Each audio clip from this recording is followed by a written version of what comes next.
কমিশনের নজরে এন্টালি এলাকায় রুট মার্চ। এন্টালিতে রুট মার্চ পুলিশের উচ্চপদস্থ কর্তাদের, আর যেখানে হিংসার অভিযোগ সেখানেই বাহিনী ভোটারদের ভয়মুক্ত পরিবেশে ভোট দেওয়ার বার্তা দেওয়া হলো পুলিশের পক্ষ থেকে।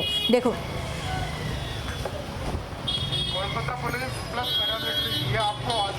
এটা তো রুট মার্চ আমাদের চলছে, কনফিডেন্স বিল্ডিং মেজার, যাতে নির্বিঘ্নে সবাই নিজের ভোট দিতে পারেন। সেই জন্য আমরা বেরিয়েছি। আমাদের ওসি তপসিয়া আছে, এসি সাহেব আছেন, আর আমাদের প্যারামিলিটারি ফোর্সেরও অ্যাসিস্ট্যান্ট কমান্ড্যান্ট আছে।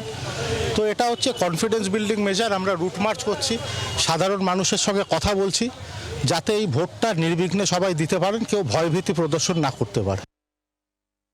এই মুহূর্তে আমরা রয়েছি এন্টালি বিধানসভা কেন্দ্রে। এই বিধানসভায় 2021 সালের নির্বাচনে সাধারণ মানুষকে ভয় দেখানোর অভিযোগ উঠেছিল। শুধু তাই নয়, 2021 সালের ভোট পরবর্তী হিংসারও ঘটনা ঘটেছিল। বিজেপির তরফে একাধিক অভিযোগ করা হয়েছিল তৃণমূলের বিরুদ্ধে। তাই 2026-এর নির্বাচনে একেবারে এন্টালি বিধানসভায় ডিসি সহ অন্যান্য উচ্চপদস্থ পুলিশ আধিকারিকরা তারা রয়েছেন।